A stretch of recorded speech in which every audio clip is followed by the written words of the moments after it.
Hello everyone. Welcome back to Daily Update, my 1000 Days Challenge. So apologies for the lack of update for the past 2 days. So I'm actually running an update in terms of 2 days ago, which is day 623, which is on the 15th of April. Current right now is actually already the day after, which is 17th of April, if I'm not wrong. Yeah, so thereafter I'll also be running another update on the 16th of April, and then later today in the morning or towards afternoon wise, or probably in the evening wise, then I'll run the 17th of April update, which is just mainly on the crypto update itself after this morning close itself. All right, if you look in terms of the Friday candlestick itself, I would say that the bounce itself across the board for US market tentatively looks to be okay, but isn't very strong, even on the daily chart, as you can see over here.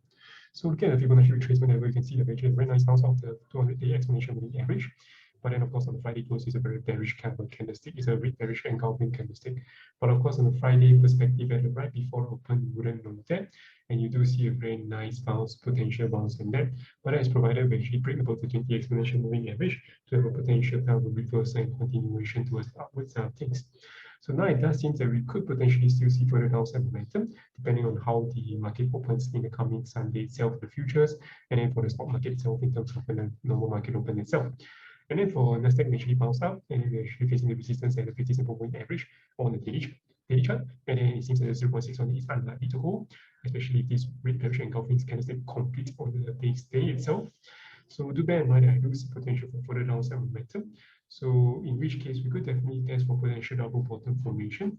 Or if we do find support over here, tentatively is a little bit weak, and I'll be looking for potential short setup if I'm going to trade the US market itself. So for me, I trade more of the crypto market. So let's see how things goes on the flip side. And then for ASHR cable, I would say they're both rather consolidating itself, so I remain rather neutral to slightly bearish in that sense. So they're not exactly strongly bearish, as you can see that we're still within above the recent low itself. So definitely the selling pressure isn't as high just yet, especially with the government announcement.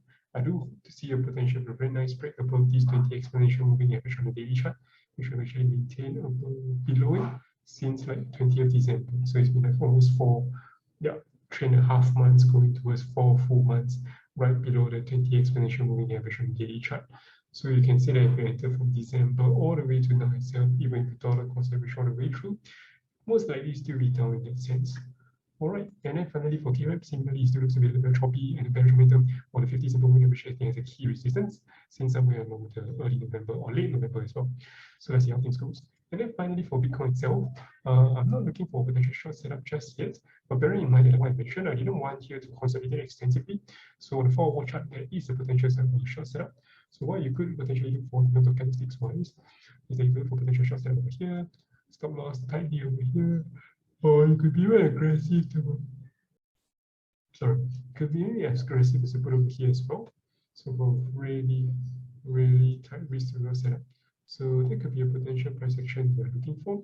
But provided on the other hand that do bear in mind that there could be a lot of support over here, so I'm a little bit more cautious and I will not be entering this trade. Actually, right now, when I'm a little bit back in terms of schedule-wise, be moving places, catching up with friends, especially if the changes in terms of regulations-wise in Singapore for the COVID measures. And in addition to that, I'm also in the midst of transiting to a new job in the coming Monday itself.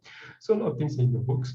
So let's see how things goes, but definitely keeping a lookout in terms of the market if there's really, really nice, good signal. Otherwise, I'll be a little bit more cautious, but I'll still be sharing in terms of potential setup that I would be looking for. But because this needs more of a proactive kind of reaction, if we do actually fall there, we have a very strong bounce up, I would consider closing it simply because you do not want a very nice bounce over here. It could tentatively be a false break kind of a setup. All right, when people are going for long in that sense. So if that's it, I've come to the end of today, and I'll see you guys later for the Saturday update, and then later today again for the Sunday update. So I'll see you guys. Take care. Bye bye.